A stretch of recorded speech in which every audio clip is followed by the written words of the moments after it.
Welcome back to the No Gray Areas podcast. I'm your host, Patrick McCalla. Today, I have the pleasure of speaking with two Vietnam veterans. They share their deeply personal stories of service and sacrifice, the complexities of war, and lasting impact on those who served. Let's get started.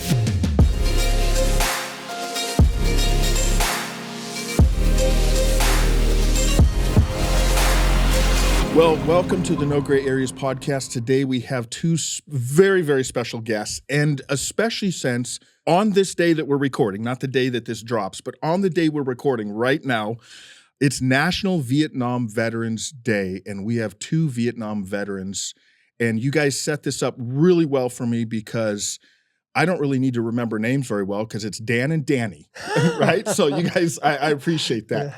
So I want to just jump right into our interview today. Give me just a little background, each of you, on where you came from, because you're dropped in Vietnam all those years ago, but what kind of place did you come from? Was it a little town, big city? So why don't we go with you first, Danny? I come from a very small town in Wisconsin, Lodi, L-O-D-I. Yeah. And 1,500 people. 1,500 people. And, of course, I had the rural paper out, or the local paper out. I worked at the gas station for 4 years before I went into the service. But I volunteered for the draft. Yeah. And I knew the lottery was coming out, and I didn't want to say, I was drafted. I wanted to volunteer, proving to everybody I wanted to serve my country and get it done with. Yeah. So that was what happened there. And had you traveled much growing up? No. So no. you grew up in a little town in Wisconsin of 1,500 people working at the local gas station, a paper route, and all of a sudden you're dropped into Vietnam. I hadn't even been into an airplane before. Wow. Yeah, the first time on a plane going to Vietnam. Yeah. Oh yeah. my goodness. Yeah. So I mean, all kinds of shocks and change are you dealing with? You're on a plane. You're in the military. You're in another culture, another country. I had my basic training at Fort Leonard Wood, Missouri. Yeah. And in January, cold, oh my God. Yeah. And then my AIT, Advanced Infantry Training, what some people call it, in Fort Polk, Louisiana, Tigerland. And that was the fun. And they tried to make it as close as what they could to Vietnam. This is what you're going to be dealing with. And so it was okay. But, because Vietnam is a little different than Wisconsin, right? Yeah. So they were trying to prepare you. Yeah. And some people go over there in boats. I was fortunate enough. I think we flew Flying Tigers. Airlines at that time isn't even around anymore. Yeah. And that was pretty interesting, but, to land there and all at once you see that rush of hot air, and oh my God, 100 and some degrees, and that's what we have to put up with all the time. But that's what we did. What month did you drop in to Vietnam? May. So it was, I mean, it's always kind of hot and humid there, but it was especially hot and humid then. Yeah. May of 68, May of 68. And how old were you? 20. I turned 21 in Vietnam. Okay. Yeah, 20. You turned 20 in Vietnam. No, I turned 21 in Vietnam. You turned 21 in Vietnam. Okay, so probably not the birthday present you were thinking you would have at 21 growing up. Yeah. Huh? But this is another story, but I don't know if I need to get into it. But I was infantry, 11 Bravo. And when I went over there from Fort Polk, Louisiana, and after the first month, I was armor. I was in the armor division, track commander behind a 50 caliber machine gun on an armored personnel carrier. I didn't even know what a 50 caliber machine gun was, but there I was. Like I said, that's quite another story. Oh my goodness. Well, we want to get into that. We're going to come back to you on that. But okay, so you're growing up in a small town, 1,500 people. You're dropped into Vietnam. They move you from infantry to now you're running a track personnel carrier running the 50 caliber. Yeah. And you're turning 21 years old in Vietnam. Wow. Mm-hmm. Okay, we're going to come back to that. Dan, how about you? A little background. Where'd you grow up? Small town, big city? How'd you end up over there? I grew up in a town of about 70,000 people. It was Lorain, Ohio. So that was like a massive city compared to Danny. Oh, yeah. 1,500, 70,000. But But it didn't seem large to me. No. And then did you volunteer? Were you drafted? Because you did a little bit of schooling, if I remember right. Yes, I went to community college, graduated with a 2-year chemistry degree. I worked for a Xerox Corporation for about a year and a half, went to night school, tried to get my Bachelor of Science degree, and wound up bailing out of college altogether. And about a month after I was, not even a month after I got out of college because I just didn't do well, and I just wanted to drop out. Within a month, I had my draft noticed, and I figured, well, my time's up. I better go ahead and enlist into a service that I want to be in. And so I Yeah. enlisted in the Marine Corps. Yeah, you chose the Marine Corps. Yeah. So you had done a little bit of traveling? Yeah, I actually moved away from home. I was living in Rochester, New York, Yeah. and then I moved back home, Yeah. near home in Akron. I went to the University of Akron for about Yeah. a semester, and I says, forget it. Yeah. So you grew up in Ohio, but Vietnam was a little different. Both of those places, I suspect. Right. A little different. to say the least. Now, what's cool about you guys' story is you really didn't know each other until just a couple of months ago, right? No, actually, a couple of years ago. Couple of years Yeah, ago. yeah. A couple of years ago. Okay. And you guys became friends, but you met at a local car wash Yeah. in Phoenix, right? He was pulled in over there, and I was here, and I looked over and I see the Marine Corps sign, Vietnam veteran. I had to go over and say, welcome home. That's another thing. Yeah. As Vietnam veterans, we Right. appreciate the thanks to your service. Okay? Where's the welcome home? Yeah. You know, we didn't get any welcome home. We really appreciate you the same way. Absolutely. We appreciate welcome home, and vets on vets. First thing comes out of our mouth is welcome home. So that's really good for us to hear, Danny. Those of us that didn't serve, or even people that have served that maybe that weren't in combat, you appreciate hearing not just thanks for your service, which I always try to say when I see someone with a veteran hat on, but to hear welcome home. Yes. Because especially for Vietnam vets, especially maybe the younger audience may not understand this as well. I certainly understand it because that's something we heard constantly growing up, that you didn't get that. Like a lot of you came home and people were against the war. And unfortunately, what happened at that time period is because they were against the war, they were also against the veterans, and then you didn't get welcome homes, correct? Yeah. So that's good for us to hear. When you see someone with a veteran, especially a Vietnam veteran, make sure you take time and say, thank you for your service. Welcome home. You bet.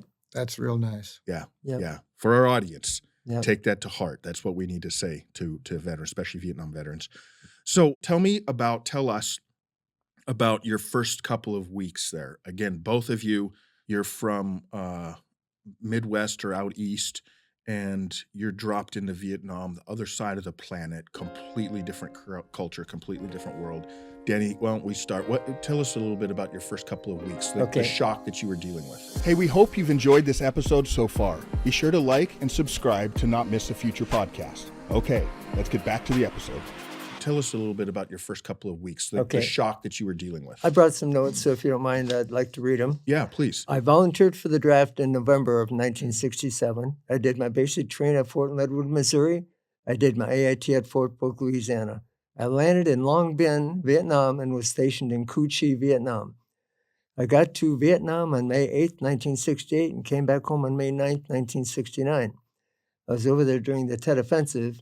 We lost 67 men, and that's not wounded, that's killed, in my unit during my 12 months. I had more than one close call and missed death by only inches during my tour. On January 25th, 1968, this is one time, I was blown off of my armored personnel carrier when an RPG rocket-propelled grenade, that's what RPG is, came almost dead center through my cupola hatch cover.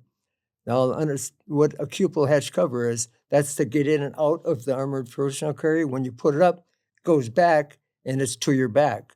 Well, it was really hot that morning.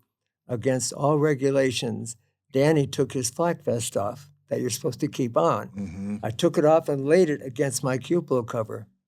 That's what saved my life. Really? That's what saved my life. The vest on the back of that, yeah. The fact that I took it off me and put it against the cover, because when the RPG came through the cover, it absorbed that shrapnel. Yeah. And the concussion and everything blew me over the road. But I think if I wouldn't have had that on, I would have been cut in two. Yeah, yeah. So I had taken my flak vest off in that morning. That was against the rules, but it ended up actually saving my life. I had 2 marks on my gun shield also from an AK-47, only inches from where the gap is that where my .50 caliber barrel went through. So that's how close another one came. And Lord Wow. knows how many shots missed you that you don't even know That about, don't you know. even, yeah. But those are two that I could look at. I went through 6 lieutenants during my tour on my track. 2 were wounded, 2 were transferred out, 1 got malaria, and 1 was with me for my last 6 months. My job there was being a track commander on armored personnel carrier. My weapon was an M2 Browning 50 caliber machine gun, which, by the way, will shoot a bullet 1.7 miles. Wow. So, it's powerful. And it's a big gun. Again, for our audience that don't know, if we had a round, it'd stand Yeah. about, for the people who I are was going to watching, bring stand one, about but I this, figured. stand about this tall, right? Yeah, Something like it that. does. Yeah, and I was infantry, knew nothing about being with an armored unit. The first time disassembling the 50 caliber, I did not know how to put it back together again.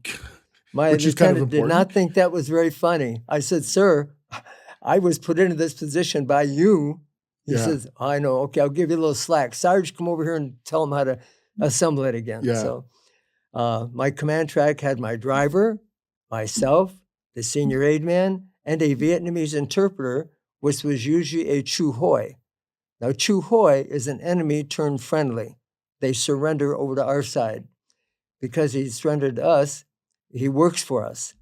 Our track had 2 antennas on it compared to all the other tracks that had just a single antenna on them. So it was a very popular target by the enemy. Get the one with the 2 antennas. Upon my return to the States on May 9th, 1969, we landed at San Francisco.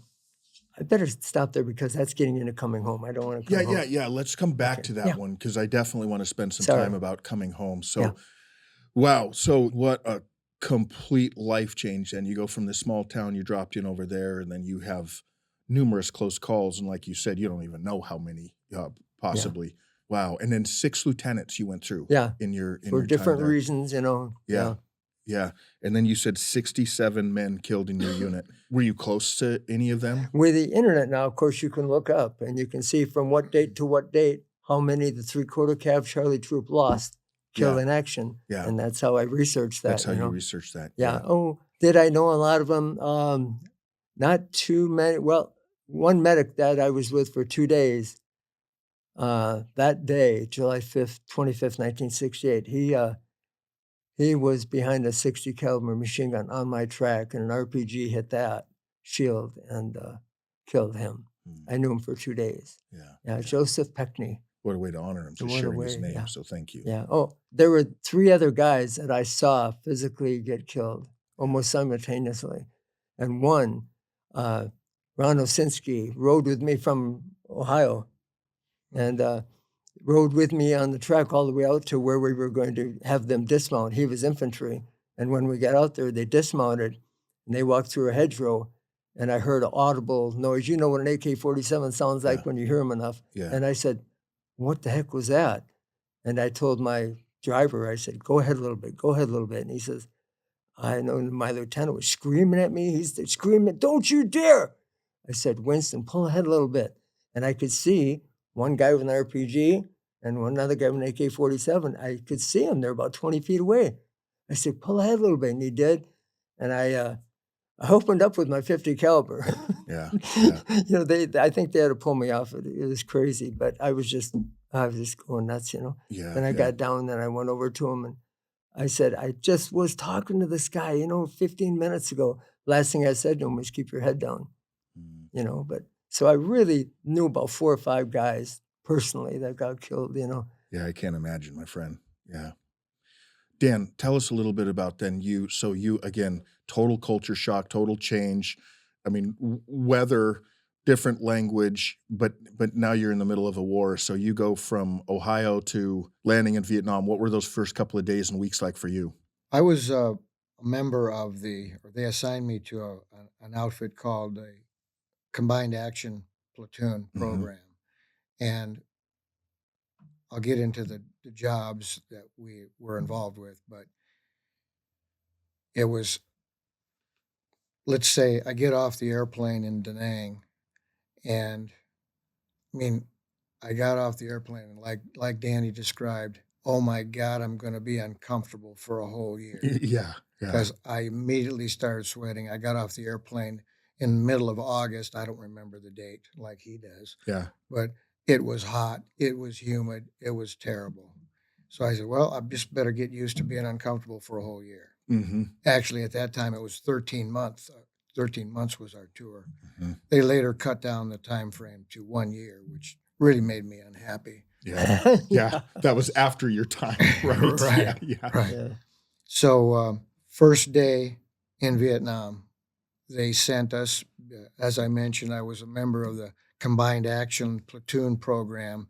And what our job was to live in the village with the people, help them whenever we could, and earn their trust. Mm-hmm. And so it was a squad of Marines, and assigned to us was the local militia. They called them PFs, Popular Force Troops. And those Popular Force Troops were there to protect their villages. Mm-hmm. So we lived among the people in the village. We did helpful projects during the daytime, and we ambushed at night. And with us So were what, these. just can I jump in really quick? Sure. You okay? What kind of helpful projects would you do? Fix little walk bridges. Okay.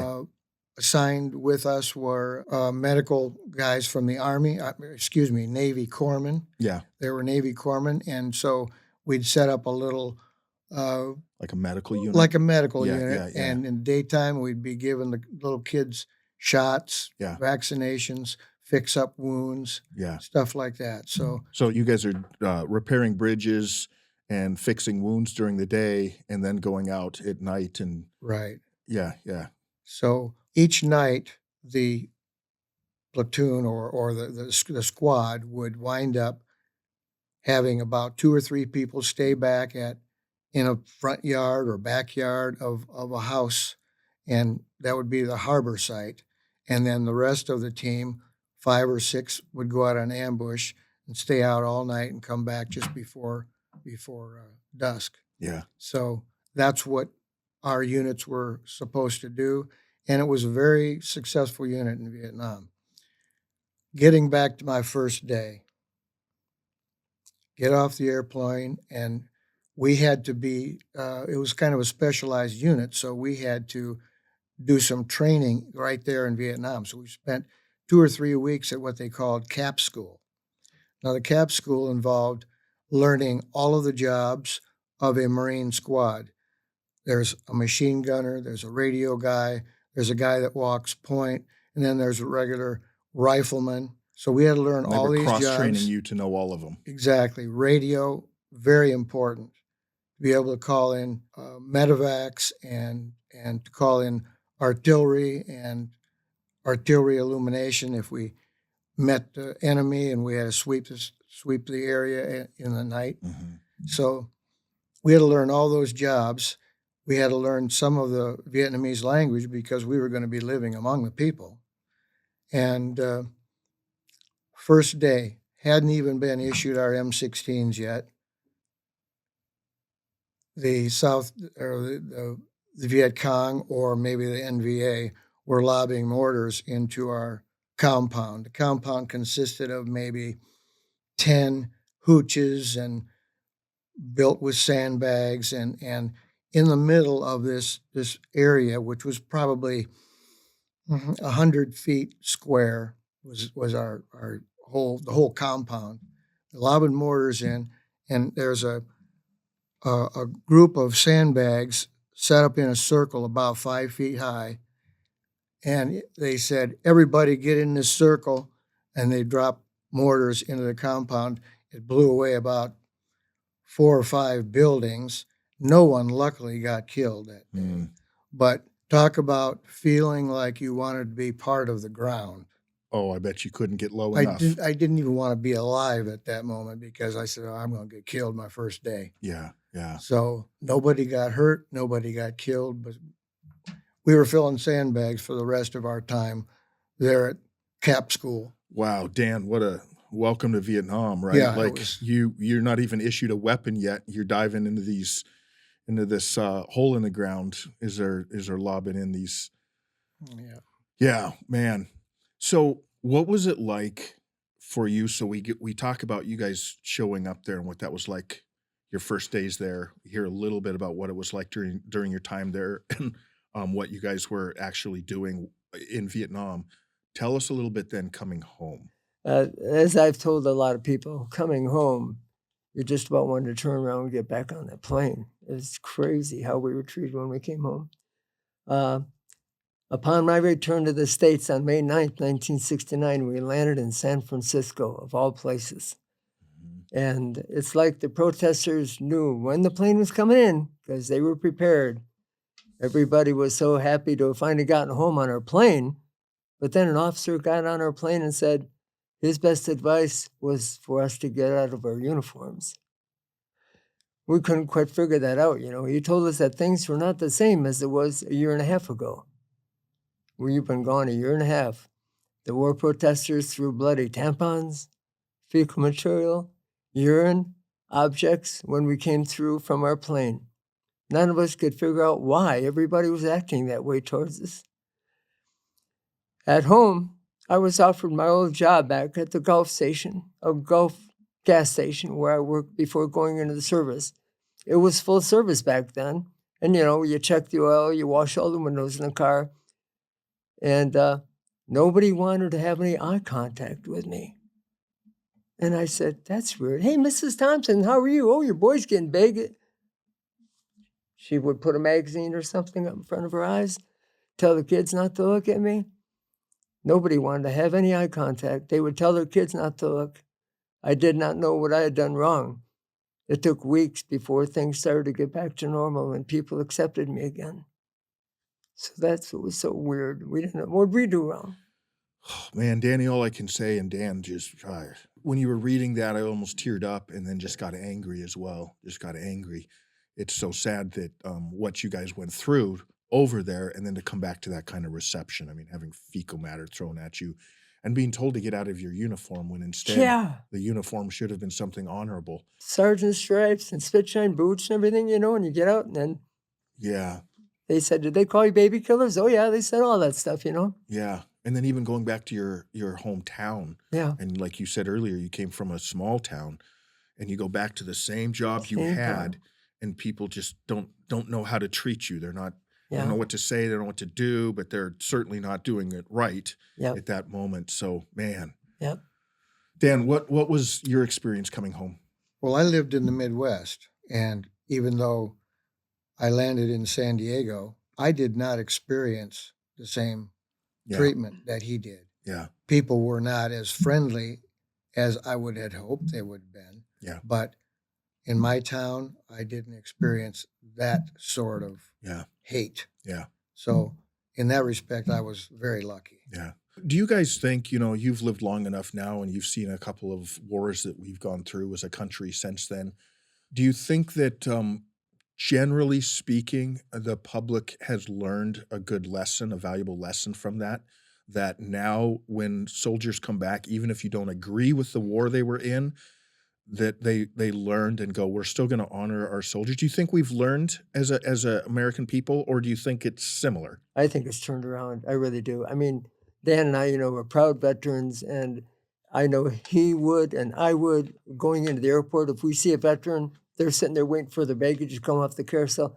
I go right over him, tap him on the shoulder. Thank you for your service. And he looks at me, welcome home. I said, yeah, you got it. Yeah, they know what to say. Yeah. Yeah. So I really think it has. I think everybody's gotten more patriotic, I think. Yeah, that's really good because again, it was and any country. I'm not just talking about America because people are people. We're broken people, Yeah. right?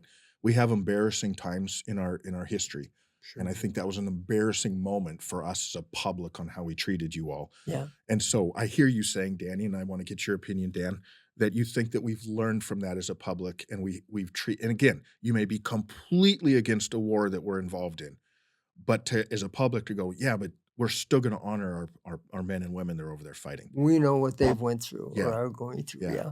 What are your thoughts, I Dan? feel that the mood has changed immensely Good. from that time. Yeah. Now there are still some radicals that Mhm. hate the military and hate the cops and hate everybody. Yeah. But an example of the change that I've noticed is I recently was privileged to go on a Arizona flight, the honor flight. It's called the Arizona Honor Flight, and they took veterans from World War II, from the Korean War, and from Vietnam. Now we're the last to go. It's a program whereby they gather up anybody that was a veteran during that time or went to Vietnam, and they send us to Washington, D.C., and we spend a whole day touring all of the memorials, the Vietnam War Memorial, the World War II, the Korean War, and we go to a lot of the presidential, like the Lincoln Memorials, and it was just a great trip. And the people at the airports treated us like royalty, Yeah. screaming and hollering. They were all lined up with flags, and it was Wow. just a wonderful, warming feeling. And it was a great trip for all of us. And I'd do it again. In fact, I want to volunteer to go as a helper Yeah. on these trips. Yeah. And it's just a great experience. So noticing how the people feel about veterans Yeah. really has turned around a lot. Yeah, I'm so happy to hear that. So happy to hear that. Because again, I can't emphasize that enough. So important for us, regardless of how you feel about whatever conflict that we're involved in, that we honor our men and women. Having two children that are or were in the military, my son is still in.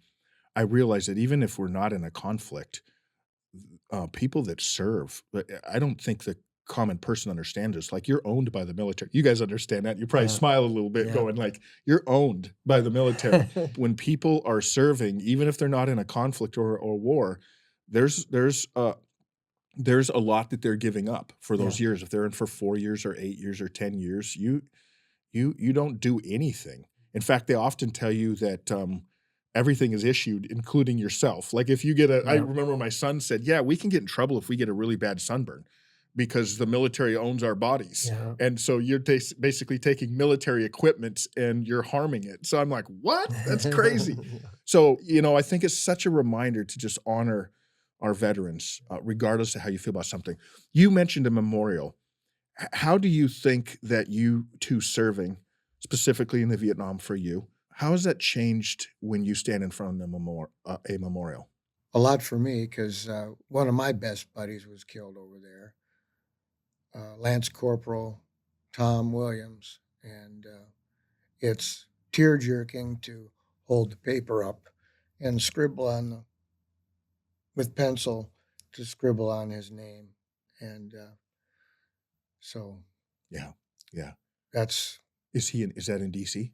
yes, That's the yes, memorial? yeah, And yeah. so you actually went there, and this is a Oh friend yeah, of yours, and you right. go He was killed. He had 1 week to go in Vietnam, and he was killed. 1 week to go. Gee. Over 55,000 military were killed in Vietnam, Mhm. and that wall shows everybody's name. It's just unbelievable. Yeah. How about you, Danny? When you stand in front of a memorial, because I've gone to memorials and it's sobering for me, but I was not in the military or in conflict, obviously, and so I can't imagine for you all. Yeah, I've been there twice to the wall, and as a matter of fact, I wear a POW-MIA bracelet of a guy, and I bought a bronze star and a purple heart in the cases and everything, and went and sat them down in front of his name. And I told the curator of the wall that was on that day, I said, make sure you know that this is for this guy's name. And I got a hand rubbing of it, and I told him, and he says, okay. I says, I want him to have a bronze star and purple heart. I'm sure he probably got it, posthumously, or they call it. But I said, I want to make sure he got it. But yeah, it's a tearjerker when we go through there. Yeah. Tell our audience, just for the few that may not know, what a bronze star and a purple heart is, like why you wanted to honor your Well, friend with that. I happen to have gotten 2 of them, and it's for valor, for doing something over and above. And sometimes you wonder, why the heck did I do that? If you did, things settle down and everything. And the Purple Heart is given for wounds suffered or whatever, whether it's a shrapnel wound or what it is. And Yeah, wounded in action, right? yeah, Is the wounded in Purple Heart, action. and so you wanted to honor this friend of yours, this Yes, I person did. you knew with that. Yeah, Yep. Yeah. What for the public that didn't serve, and there's a lot that didn't serve, haven't served, what would your message to them be on how to honor you? You've given us one piece of advice that I really think is important to add welcome home, especially to Vietnam vets. What's something else that we can do?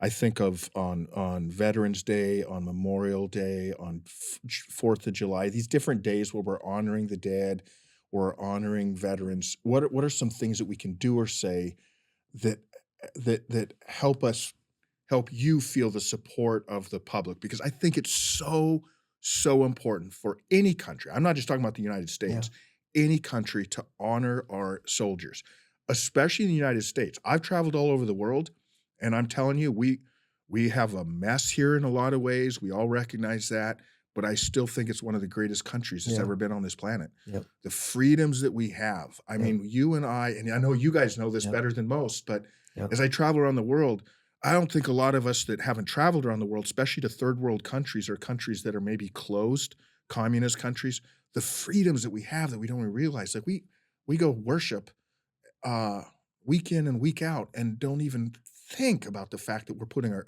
life on the line where a lot of countries Yeah. are. Like you may die going in and worshiping this week in a place to worship God.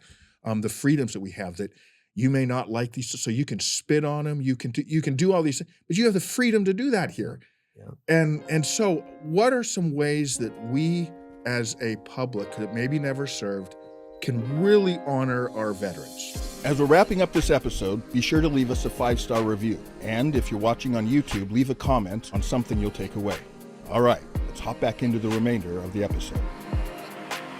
What are some ways that we as a public that maybe never served can really honor our veterans?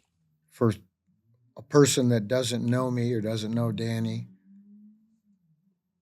just a simple thank you is sufficient.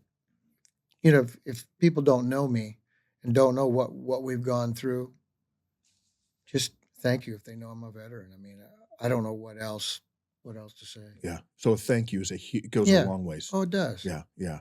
And so that's not meaningless. That's what I hear you saying, because sometimes Right. you don't know. You know, every time I go and I thank a veteran, anytime I see a shirt, a hat, a sticker, anything, Yeah. like I said, I try to say thank you to them.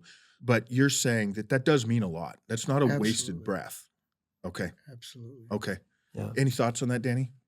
I was going to bring up another way I'd like to get this out to the veterans is I've recently put in another disability claim. And that's what they're encouraging vets to do now. And all the veterans that haven't put in disability claims to see if they can get what they think they're entitled to back. Mhm. I put it in. I was 30% rated disability, Mhm.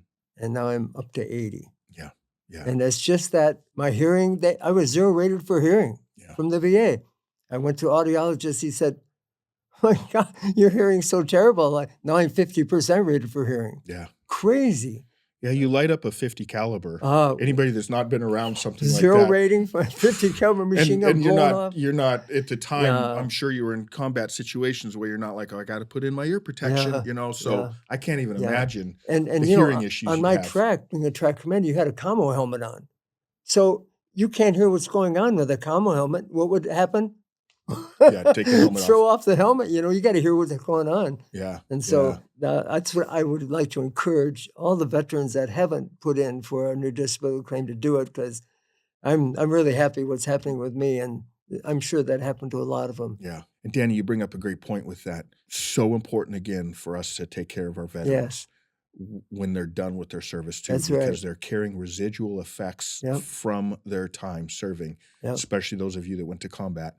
You have residual effects that are going to affect you the rest of your life. And it's so important for us to honor, which again, when we even talk about, you know, what's another tragic stat is the number of suicides. Yeah. And so the mental health, the physical health, all of those things that we can continue to walk with our veterans for the remainder of their lives. And that's one way to honor them, is to say, let's take care of them. When they come home, let's take care of them. Yep. And we have a long ways to go with that. Yep. We really do. I see now that I have some kids that are going to the VA hospital, and Yep. people should go visit some of those places. They are far from adequate sometimes. Yes. That's Yeah. the least I can say on that, probably, right? Yeah. Yes. Yeah. What were some of the, and we'll wrap up with this, but what were some of the residual effects that you came back with, good and bad? I'm sure, so let me give you an idea where I'm going with this. The good, I'm sure you really had to grow up. I can't even imagine how you went from, you were already men, 20, yeah. but yeah, at that age, you really probably went from boys to men really quickly. That's probably somewhat of a positive, but both of you share some of the residual effects, good and bad, that you came back with. I know it makes you mature fast, doesn't it, Dan?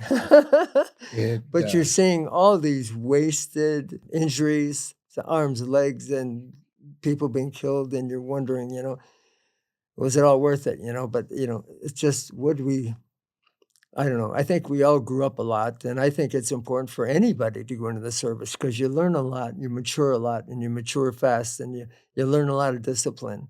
And I thought I was pretty disciplined before, but when I came back, I was really glad I did it. And we all say we'd do it in a minute, right? Right. I don't think you ever find a Vietnam veteran that says, I'd do it again in a minute, Mhm. and to a lot of people, it might sound nuts, but we were proud to have done it. Yeah, as you should be, Thank as you you. should be.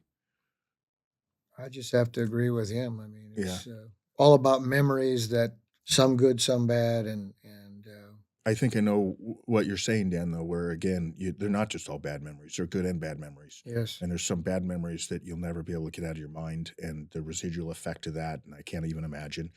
But there's also some good memories and some growing up and some discipline that you learned from that time. good memories. One of many good memories I have is my first CO over there. His name was Captain Ed Getty. I'll never forget him. And if he ever watches this podcast, Ed, I still honor you, buddy. You were the best CO I've ever had. And this guy would shave twice in the morning, and the most squared away guy I've ever met. And I just respected the heck out of him, and I always will. Yeah. So You know what I really liked about this podcast that both of you did, and I think it's a great way to honor, but it really does show too that when you say that you remember these things, it really does display like you're giving rank and names. You keep giving rank and Yeah. names of these people. And that was, do the math for me. How many years ago was that? over 50. Over 55. over 50, 55 years ago, 55. when you guys are giving rank Yeah. and names of these people that you're bringing up, Yeah. either friends that were lost or good memories, people that you respect. And so it shows that that was a defining moment. Could I tell you a quick story about this? Please. POW-MIA bracelets. I came back from Vietnam in 1969. It was kind of the rage. Kids were buying them and everything. People were buying them. It was just to kind of pay tribute. And this happens to be, you wouldn't believe, this is 55 years old. Captain Raisal Rulo, 9466. It looks like it's brand new. It's nickel. Yeah. They're Yeah. not the aluminum ones or whatever. Yeah. It's nickel. So I was in our neighborhood one day, and the guy comes up, bangs on the trunk of the car, and I had been a veteran on the back window. He came up to me, puts his hand through the window. When were you there, brother? And I said, oh, he's a vet. I said, I was over there 68, 69. He said, I was over there 66, 67. I says, oh, wait a minute. Hey, look at this. This guy flew a Phantom 4 jet, I know, and I put it through the window, and he looks at it, and he says, goosebumps. He says, I drove him to the flight line the day he took off No. and never came back. I flew with Ray Salzrulo, he said. No. And he said that day they took off up in the air, and I don't know, two pilots in a Phantom 4, and they got hit, and they were going down. And the one guy says, I'm getting out of here. He hit it, and he went out. Ray Salzrulo went down to the plane in Cambodia. In 1990, they found the supposed remains, and he had broken his collarbone in football when he was in high school. Mhm. And they found the skeleton remains, and they found the crack right where he had broken the collarbone. So there's a positive ID. Yeah. So everybody says, aren't you going to take this off and, give it to the wall or something? I said, no, this has been on me, never off, through different illnesses I've had and everything, never off. And then, so I get on the computer, and I look up because Ray, my guy that took him to the line, he's coming over to my house. And so I looked on there, and there was a blog on there that said, this is Ray Salzarula's daughter, Suzanne. If anybody would want to contact me, I contacted her right away, and she wrote back in an hour on an email. I said, I thought 2008. I thought it was an old email address. You've worn my father's bracelet all that time? And I said, yes. She says, I'm coming to Scottsdale. I'm a professional photographer, and the rodeo is going to be in Scottsdale, and I'm going to be there. She said, let's go out to eat. So my wife and I met her, and we met her for lunch. And she says, I was 1 year old when he went down, missing in action. And my mother had to wait 7 years, of course, before she could remarry or whatever. But she said, I'm so blessed to know that somebody's worn my father's bracelet all those years. And you'd be surprised at people that see that. Is that one of those? Is that one of those? It's a MIA POW bracelet. I'll wear it to my death, you know? Wow. Man, Danny, what an amazing story. Yeah. So they didn't even find out for sure what happened to him for 20 years? Right. Yeah, until they found his remains. And so 1990. So his daughter was 20 years old or so, 21 years old or so when she found out for sure what happened to her dad. And then you connected the story somewhat all those years later. Yeah. Wow. Yeah. Well, Dan and Danny, all I can say from me and our audience is thank you. Thank you. Welcome home. Thank you. You guys, utmost respect for you. And happy Vietnam Veterans Day today as we record this. Thanks, Pat. Yeah, thank you, man. Thank you, my friend. Thanks, Pat. Thank you. Thank you. Yeah. Thank you. Good job, Dan. Thank you, Dan. So 2 truths and a lie. It's ironic because we call this no gray areas, and then I'm going to ask you to lie to me. But it's a fun thing for the audience and myself. We got to know you a little bit. We got to know your story a little bit. So all you're going to do is you're going to give me 3 statements. 2 of them would be truths. 1 of them would be a lie. And I have to try to guess. The audience has to try to guess which is the lie. So we've been going with you first, Danny. We'll keep going in that direction. Okay, we'll finish with you, I kind of screwed up. This first one, I was born and raised in Arizona. Okay. No. All right. Well, we'll see how close everybody was listening. Okay. I am a cancer survivor. I have worn a POW-MIA bracelet for 55 years. I kind of blew that, didn't I? I got it. I got this one. I got this one. It's true that you've been wearing that, and it is not true that you were born in Arizona. But see, that just shows I was paying attention and listening. Yeah. So you are a cancer survivor. Yes, 12 years. 12 years. Yep. Congratulations on that as well, my friend. You. Appreciate Thank that. you. Yeah. Yeah. All right, Dan. My first part-time job was a popcorn salesman. I'm the oldest of 8 children, and I'm the only one that served in the military. As a junior and senior in high school, I wrestled for Lorain High School. As a senior, I made it to the Ohio State level, but came in second in the 120-pound weight class. Man, Dan, those are good ones. And I know you a little bit because we've had quite a few conversations. So you've got an advantage. I do. I should have an advantage. The second one, I was like, okay, I know this one. And then you added a second part, which I'm not sure. And that was that you're the oldest of 8, but the only one who served. I'm going to say that's true. You're right. Okay. I'm down to a 50-50 chance. And then I I remember you telling me you were a wrestler. That's true. Wrong. Oh, you're so proud of yourself. You're so proud of yourself. Good Okay. job. So I wrestled in high school, but for 2 years. Yeah. But I was late to the program. The guy that was had a year experience on me in 120-pound weight class, he wound up in all of the varsity matches. Yeah. I did okay in the junior varsity league, but I got into one senior, what do you call it? Varsity match. And I pinned the kid in the first period. Yeah. So I could have. You might have done pretty well, Yeah, but I had tough competition within the team. Yeah. So. You were in the wrong weight class. Yeah. All right, you got me. Nice job, Dan. Okay. And nice I would job. like to add about the popcorn salesman. Yeah. When I was about 9 years old, my mom and dad owned a drive-in restaurant in our hometown of Lorain. Yeah. And he had a big popcorn machine, and he'd put me out there on a Pepsi case so I could be high enough, and the people at the drive-in restaurant would come and buy popcorn from me. So at that age, I was a cute little kid, you know. Oh yeah, you were selling a lot. Things have changed. I think you might have been over 120 pounds if you were getting all the free popcorn you wanted to eat. Yeah. Hey, well, thank you again, you guys. So, man, just much respect to both of you and your service and the life that you've lived. And thanks for sharing with us today. We love you guys. Thanks again. Welcome home. As we wrap up this episode with Vietnam veterans Dan and Danny, we're reminded of the courage and sacrifice of our veterans. Let's continue to honor and support them, recognizing their service and the lasting impact of their experiences. Be sure to like, follow, and subscribe if you love this exclusive episode.